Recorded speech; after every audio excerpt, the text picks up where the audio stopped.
Ah, vamos para as últimas dicas. Eu não falei que eu ia aparecer? Eu não falei que eu ia aparecer? Vocês esqueceram? Vamos jogar duro, né? Fazer aqui um rápido comentário acerca das últimas dicas de processo penal para PM Goiás. Prova daqui a pouco. Vamos lá, corre, corre. Isso aí, né? Alô, você.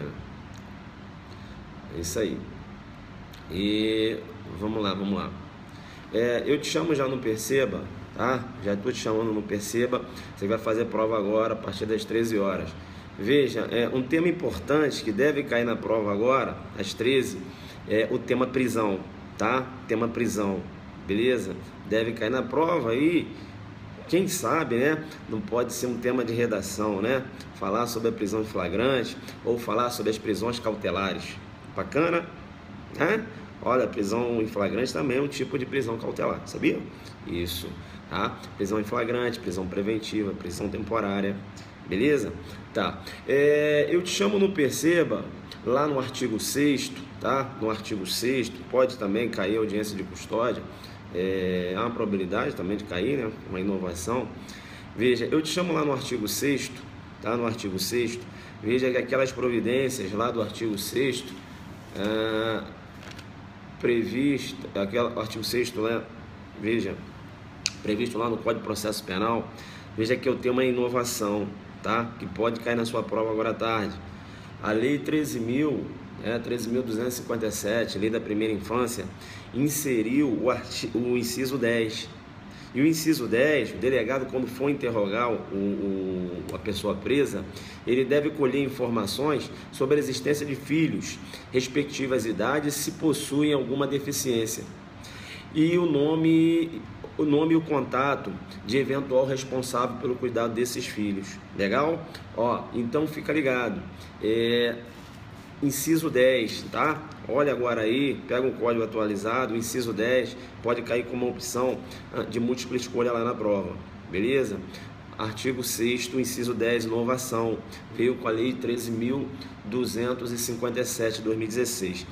Outra alteração importante, que é a Lei 13.257, isso, de 2016, né? Olha aí, a gente fazendo prova em 2017, isso.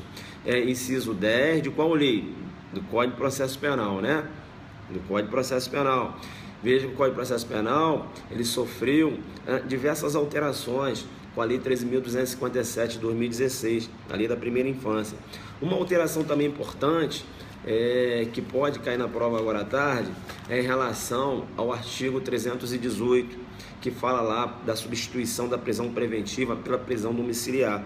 Tá? Grande probabilidade, porque, veja, a redação anterior falava o seguinte: poderá o juiz substituir a prisão preventiva pela prisão domiciliar quando a gente for, veja, a redação anterior dizia o seguinte: gestante a partir do 7º mês de gravidez ou sendo esta de alto risco.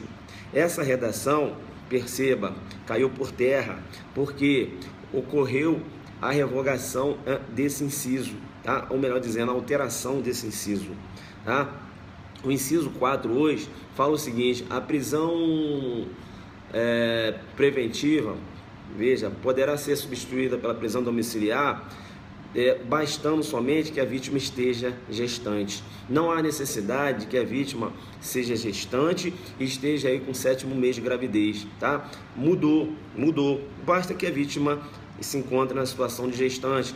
Alteração importante que pode cair agora na prova, na parte da tarde. Veja, outra alteração importante, inciso 5, inciso 5. Veja que o inciso 5 menciona o seguinte: ainda poderá, as alterações que ocorreram na prisão domiciliar com a Lei 13.257 de 2016. Eu ainda digo, ainda poderá substituir o juiz, né? O juiz ainda poderá substituir a prisão preventiva pela prisão domiciliar quando a gente for, se liga, mulher com filho de até 12 anos de idade incompletos. Entenderam? Quando a gente for mulher com filho de até 12 anos de idade incompletos, também há a possibilidade da substituição da prisão preventiva lá pela prisão domiciliar. Inciso 6, alteração importante ainda, poderá ainda o juiz substituir a prisão preventiva pela prisão domiciliar, segundo 318, letra da lei, quando o agente for homem, caso seja o único responsável pelos cuidados do filho de até 12 anos de idade incompletos. Fica ligado, tá? Fica ligado que eu tenho posicionamento do STJ no sentido de que não basta, por exemplo, que a mulher tem um filho de até 12 anos de idade incompleto. Veja, isso não gera um direito subjetivo, tá? A prisão domiciliar não gera um direito subjetivo. O juiz tem que analisar caso a caso. Beleza? Tá? A letra da lei aqui menciona, mas o juiz analisa de caso a caso, não gera aqui um direito subjetivo, tá? Então, olha, você vai aí dar uma olhada agora na lei 13.257 de 2016, tá? Todas as alterações que essa lei fez lá no Código de Processo Penal, grande probabilidade de cair na sua prova, beleza? Grande probabilidade de cair na sua prova. Em relação, veja, a prisão em flagrante, né, que vai cair agora à tarde, com certeza, fica esperto, né, inciso 1 e 2, ele trata lá do flagrante próprio, né, flagrante próprio, pode aparecer na sua prova, flagrante próprio, flagrante perfeito, flagrante real, flagrante verdadeiro ou propriamente dito, né. Veja, flagrante próprio, a gente está cometendo a infração ou acabou de cometê-la, né, então é o flagrante verdadeiro, flagrante perfeito, né, real, ou flagrante propriamente dito, inciso 1 e 2, bacana? O inciso 3, cuidado, ele trabalha com flagrante imperfeito, irreal ou quase flagrante, né?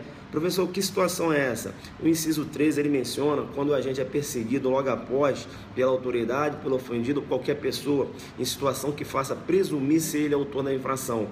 Entenderam? Essa palavra presumir aqui tem um efeito de conseguir te jogar numa pegadinha tremenda. Ele aproveita e que a redação menciona, é perseguido logo após pela autoridade, pelo ofendido, qualquer pessoa em situação que faça presumir ser o autor da infração, e chama esse flagrante de presumido. Não caia nessa na FUNRIO hoje, não caia. Apesar de aparecer, né, a palavra presumir, esse flagrante aqui não é o presumido. Bacana? Esse flagrante é o flagrante imperfeito, é o irreal, também chamado de quase flagrante. Se liga, o flagrante presumido que você vai marcar na prova é quando aparecer na redação assim, olha, ele é encontrado logo depois com instrumentos, armas, objetos ou papéis que façam presumir ser ele o autor da infração. Entenderam? Então, o presumido é quando ele é encontrado com objetos do crime, não é isso? Instrumentos, bacana? Veja, aí sim, aí eu tenho o chamado flagrante presumido, que pode aparecer na sua prova assim, ó, flagrante ficto, flagrante assimilado. Então, cuidado, lá na FUNRIO, agora à tarde, ela vai tentar trocar, beleza? Vai chamar o quase flagrante, flagrante imperfeito, ou flagrante real, ele vai chamar de flagrante presumido. Bacana?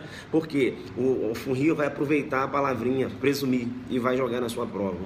Beleza? Fica esperto então, tá? Inciso 3 é o flagrante imperfeito, flagrante irreal, quase flagrante. Flagrante presumido é lá do inciso 4, beleza? Fica esperto.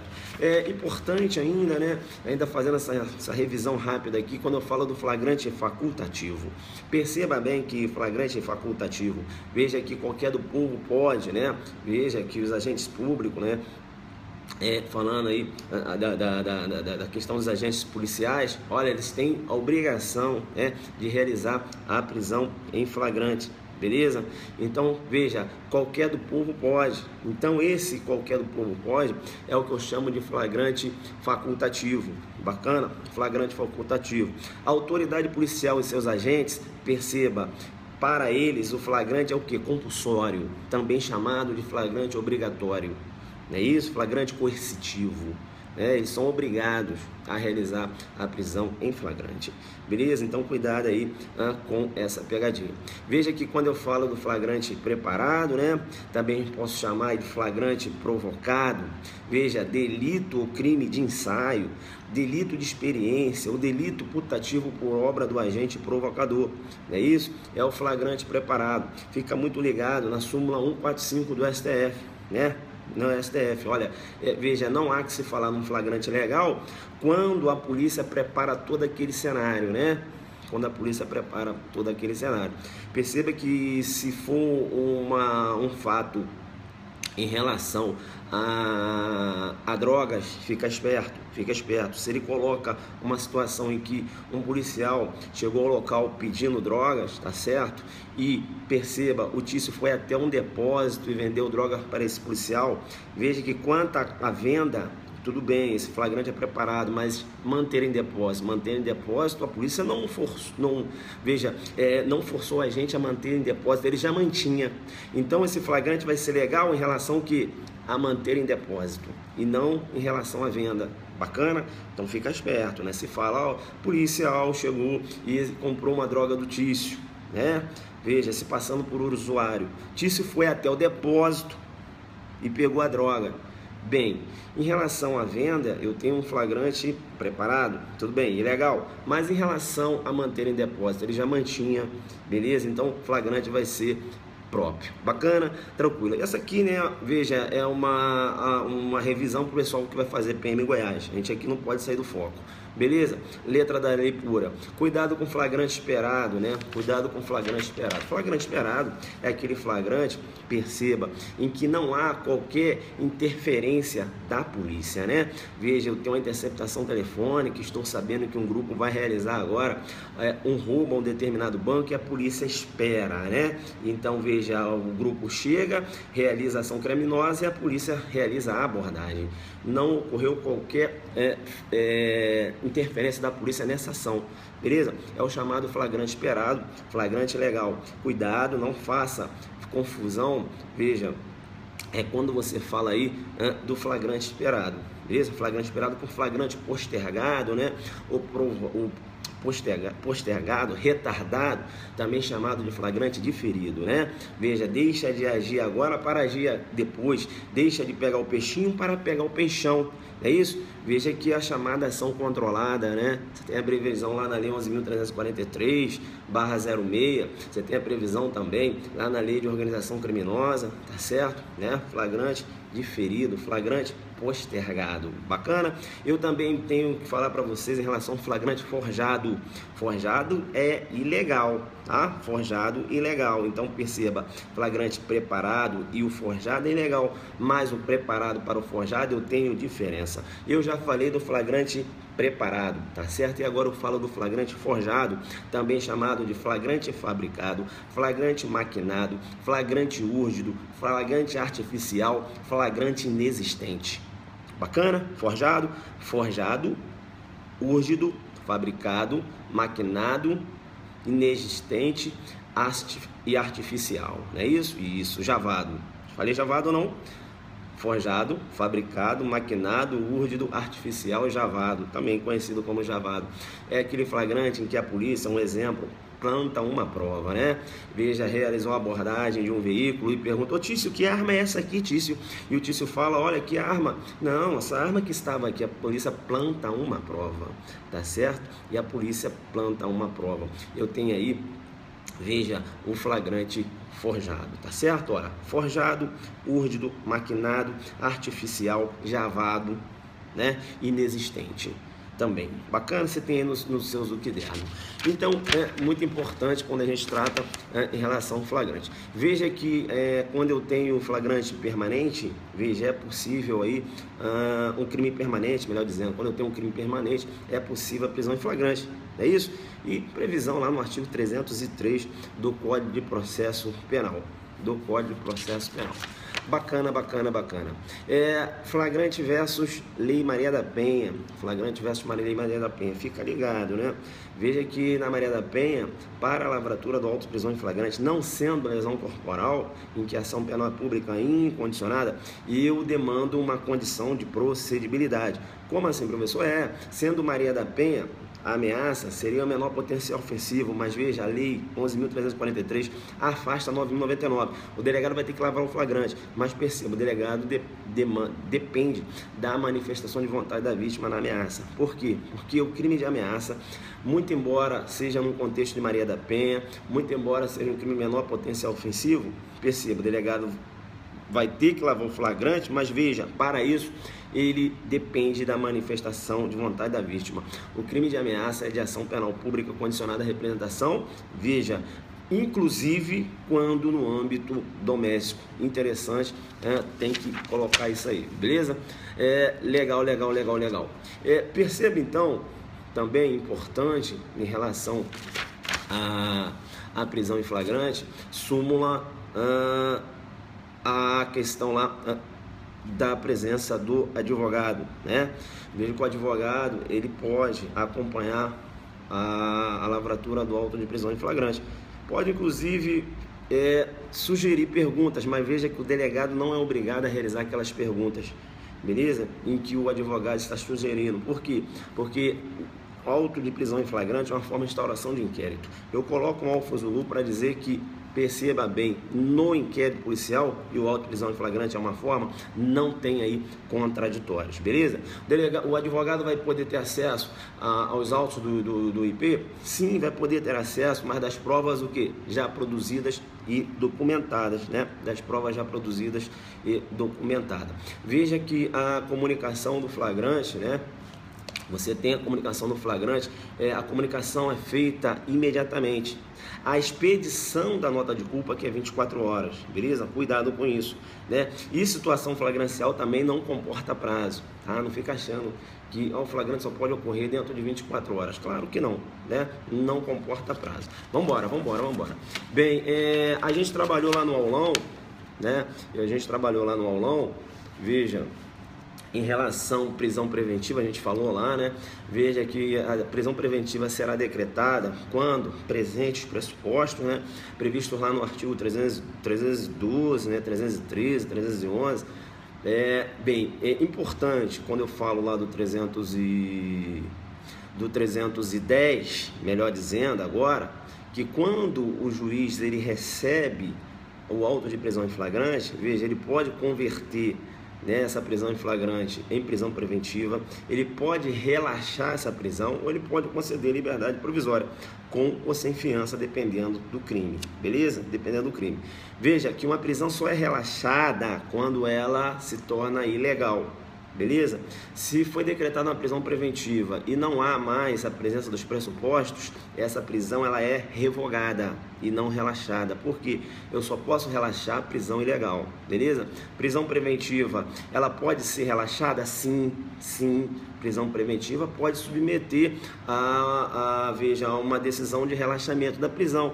Por quê, professor? Uma prisão preventiva que é decretada com a ausência dos pressupostos, eu te chamo no percebe e digo que essa prisão é ilegal. Então, a prisão preventiva decretada com a ausência dos pressupostos, ela deve ser relaxada e não revogada. Joga duro. Prisão preventiva também pode ser revogada, não só a prisão em flagrante. E digo mais, não só a prisão em flagrante, né? E prisão preventiva não, prisão temporária também pode ser objeto de relaxamento, né? Desde que seja uma prisão ilegal. Bacana?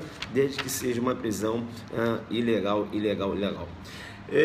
Bacana, então, fica ligado quando eu trato lá dos princípios processuais, né? Deixa eu botar aqui agora, tá, já falei. Legal.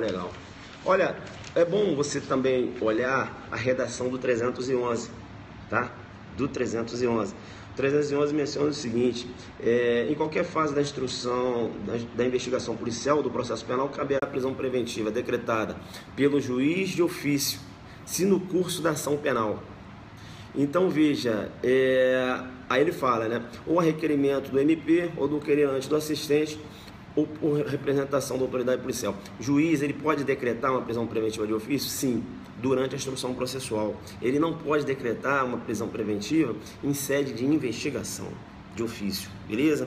Ele pode decretar uma prisão preventiva em sede de investigação? Até pode, mas quando for o quê? Demandado, né? Como, por exemplo, uma representação da autoridade policial, é isso? Ali na fase de investigação.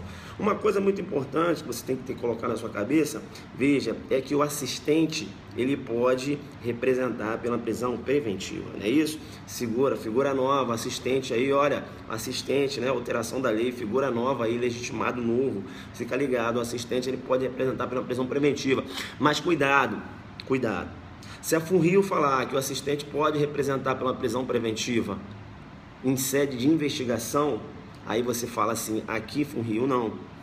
Por que não? Prisão preventiva, veja, em sede de investigação, pode, você pode ter representação? Pode. Veja, a autoridade policial, não é isso? Está ali presidindo a investigação, o próprio Ministério Público, né, que agora tem poderes investigatórios, mas veja, a assistente de acusação não. Professor, mas por que assistente de acusação não? Porque no inquérito eu não tenho acusação, eu não tenho a figura do assistente. Entendeu? Em sede de investigação não tem essa figura do assistente. Se eu não tenho a figura, porque é assistente de acusação. Investigação não tem acusação. Entendeu? Então, como co-assistente, muito embora ele seja legitimado, mas veja, ele é legitimado para representar a prisão preventiva na instrução processual e não em sede de investigação. Beleza? Então, 311 importante, dá uma olhada no 311. Beleza? Tranquilo. Falando um pouco agora, porque essa aqui é uma revisão rápida, né? Em cima da hora. Falando um pouco agora dos princípios processuais, né? Fica ligado, tá? Fica ligado para não fazer confusão. A gente trabalhou esses dois princípios lá. Princípio da íntima convicção. Princípio da íntima convicção, veja, ele ocorre em sede de tribunal de júri, né? Os jurados, assim, cidadãos aí do povo, veja, eles vão decidir de acordo com a sua íntima convicção, beleza? Há um outro princípio que eu vou chamar de princípio do livre convencimento. O princípio do livre convencimento, ele é ligado ao quê? Ao juiz, é isso? O juiz, veja, o juiz, quando o seu poder de julgar, de apreciar o caso concreto, perceba, ele, né, é norteado pelo princípio do livre convencimento. Então, cuidado para você não fazer confusão. Íntima convicção, tribunal do júri. Livre convencimento, tá? Juiz de direito, beleza? Juiz de direito. Outro princípio que pode cair lá na sua prova, é importante aqui a gente está batendo em relação a esses princípios, né? Princípio da presunção de inocência. Princípio da presunção de inocência. Veja que agora, né, a doutrina até aponta que ocorreu uma relativização em relação ao princípio da presunção de inocência, com a possibilidade do cumprimento da sentença condenatória, né? Veja, já aí em sede de segunda instância, com decisão de segunda instância. Beleza? Pessoal, já volto aqui, beleza? Só um minutinho, já volto aí pra gente continuar. 5 minutos.